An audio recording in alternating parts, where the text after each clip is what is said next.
Halo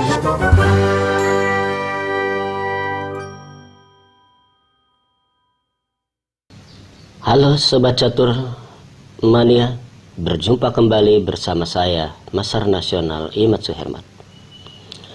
Apa kabar Sobat? Semoga Sobat sekalian dalam keadaan sehat selalu pada masa pandemi ini.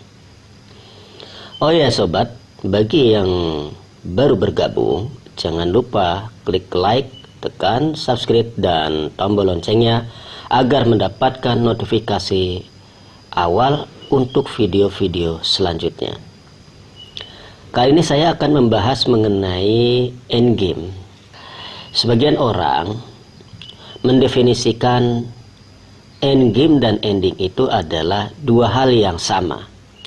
Tapi menurut pendapat saya, endgame dan ending adalah dua hal yang berbeda. Ya, seperti halnya mudik dan pulang kampung kali ya. Endgame adalah sentuhan akhir atau finishing task untuk menyelesaikan permainan. Sedangkan ending adalah sebuah permainan akhir yang letak susunan buahnya merupakan sebuah teori hafalan. Endgame masih butuh pemahaman dalam mengkalkulasi sebuah langkah. Masing-masing, baik putih atau hitam, sama-sama punya peluang menang atau remis. Sedangkan ending sudah pasti salah satunya wajib menang atau wajib draw. Karena teorinya sudah harus hafal dari buah dan letaknya. Mari kita lihat contoh perbedaan antara endgame dan ending. Untuk contoh endgame, sekalian dengan tema yang akan kita bahas, yaitu double attack atau teknik garpu. Mari kita simak contoh ending. Perhatikan, siapapun yang giliran melangkah, putih atau hitam, pada ending ini adalah teori Lucena. Sebagai patokannya, putih yang memiliki satu bidak hendak promosi harus menempatkan bentengnya pada baris keempat atau kelima. Itu adalah patokan dari teori Lucena. Sebagai contoh, putih melangkah. Langkah pertama adalah benteng F4. Hitam mengambil tempo saja dengan benteng C3 atau benteng C1. Lalu putih raja E7. Ya, mengancam promosi. Terpaksa harus diskak oleh hitam, benteng E3 skak, raja D6, benteng D3 skak, raja E6. Kemudian hitam langkah raja G6, mencegah benteng F5, lalu menutup benteng D5. Ya, jadi mencegah benteng F5. Kalau benteng F5 itu ada benteng kali D7. Jika hitam benteng E3 skak, maka putih raja D5 dan benteng D3 skak ditutup oleh benteng dengan benteng D4 dan pion putih segera promosi, tidak dapat dicegah.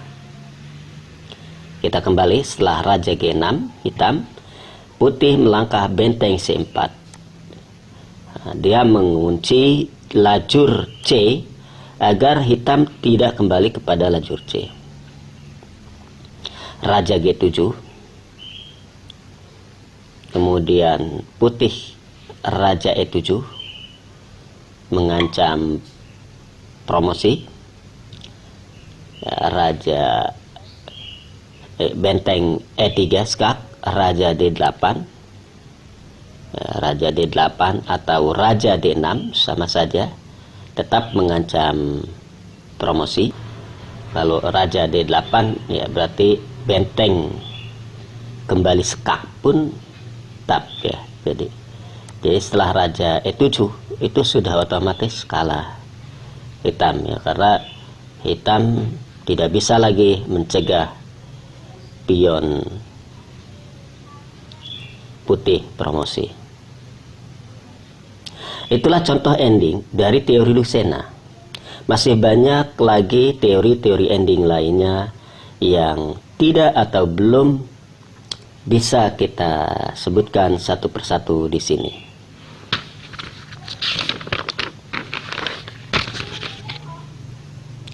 Karena kali ini kita akan bahas mengenai teknik garpu atau double attack pada endgame. Sekarang mari kita simak contoh dari teknik garpu pada endgame ini. Pada bangunan ini, putih giliran melangkah.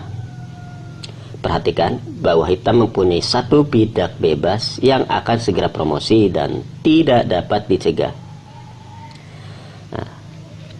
Dengan memahami teknik garpu, putih dapat mencegahnya. Dan permainan berakhir dengan draw atau remis, yaitu dengan langkah gajah H5.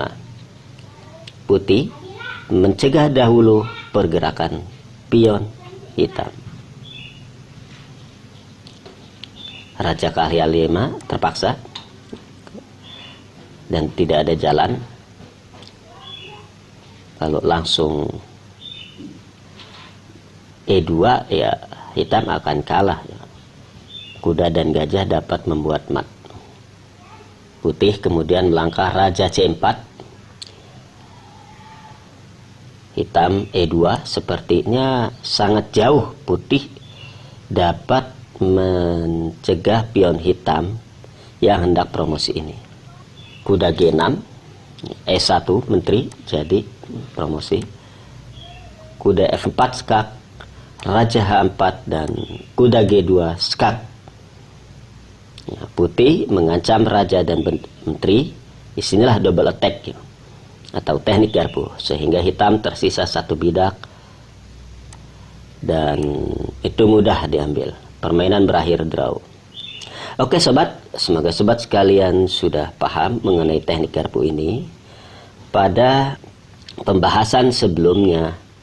Sekarang mari kita mulai pelajarannya. Pelajaran pertama, putih giliran melangkah. Silahkan dicoba.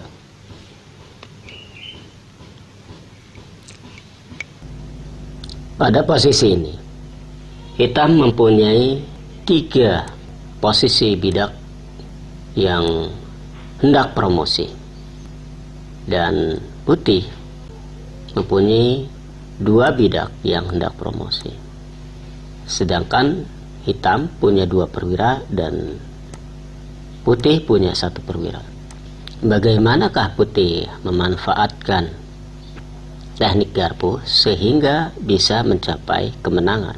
Ya, langkahnya terutama yang pertama adalah memaksa supaya kuda itu bergerak, yaitu dengan G7. Secara otomatis kuda akan mencegah putih agar pionnya tidak promosi dengan kuda F6. Lalu putih melanjutkan kembali agar posisi kuda keduanya itu terikat, tidak bisa kemana-mana, karena mencegah pion putih untuk promosi.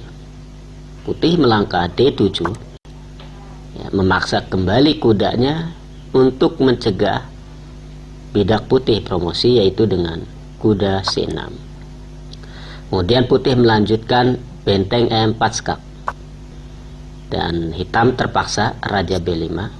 Jika hitam di sini kuda kali E4 memukul benteng, maka putih secara mudah langsung promosi dan putih akan segera unggul karena pertama mengancam mat dan yang kedua akan segera menghabiskan seluruh pion hitam yang hendak promosi.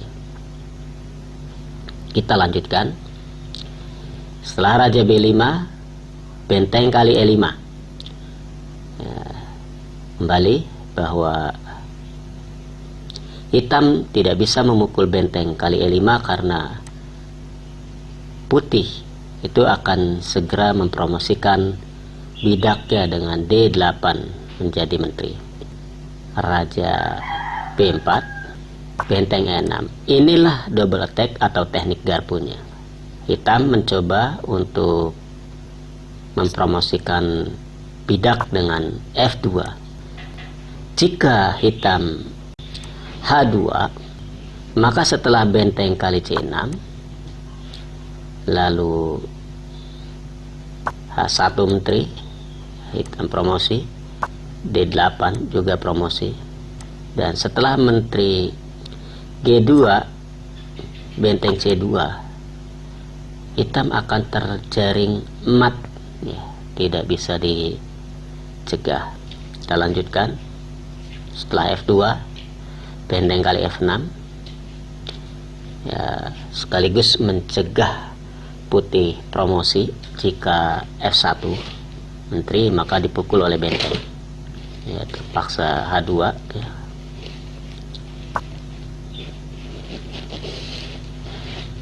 G8 menteri, H1 menteri, menteri B3 skak, raja C5 menteri C3 skak, raja B6, dan benteng kali C6. Nah, setelah menteri kali C6, maka hitam kembali promosi, ya. Oke sobat, itulah double attack atau teknik garpu pada endgame ini. Sekarang mari kita coba pelajaran kedua. Putih giliran melangkah. Ya, cukup. Putih melangkah benteng A7. Nah, jika putih benteng A3, ya, mengancam bidak, maka hitam akan langkah B4. Kemudian putih umpama benteng A7, B2 skak, raja C2, lalu kuda C3, dan permainan akan jadi tidak jelas, ya. Ada kemungkinan remis, dan ada kemungkinan juga hitam bisa unggul. Sedangkan untuk putih unggul itu sudah sangat sulit setelah kena gajahnya. Kita lanjutkan. B2 skak, raja C2. Nah, sekarang di sini kuda tidak bisa ke C3, karena begitu kuda ke C3 itu dipukul oleh raja dengan raja kali C3, dan petak B1 itu tetap dikawal oleh gajah. B1 menteri promosi terpaksa dipukul oleh putih dengan raja kali B1, kuda C3, ya, menggarpu raja dan gajahnya. Raja C1, kuda kali E4, kuda F6. Nah, di sini langkah yang sangat baik sekali. Jika hitam kuda kali F6, maka putih benteng E7 skak, ya, sebelum memukul gajah. Jadi ada langkah sisipan dulu, skak. Kemudian setelah raja berada di lajur F, nah, maka putih langsung memukul gajah dengan benteng kali F7 skak, dan hitam kalah 1 perwira. Kita lanjutkan. Kuda G5, ya, benteng E7 skak. Jika kuda H7 berharap kuda kali H7 kemudian benteng E7, maka kuda H7 ini adalah langkah yang lemah. Dia bisa dipukul dengan kuda kali H7. Ketika benteng E7, hitam punya langkah yang cukup baik, yaitu gajah E6, ya. Jadi mengganggu koordinasi sehingga tidak terjadi garpu. Terpaksa dipukul benteng raja F2, raja benteng G6, raja E3, dan kemungkinan remis sangat tinggi. Kita lanjutkan.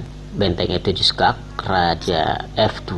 Nah, jika gajah E6, ya, gajah E6 ditutup, ya, maka putih punya langkah kuda E4, ya, jadi memaksa. Ini namanya interception, mengganggu koordinasi antara kuda dan gajah. Kuda memukul, maka otomatis hitam kalah perwira karena kuda kena pin. Kita lanjutkan.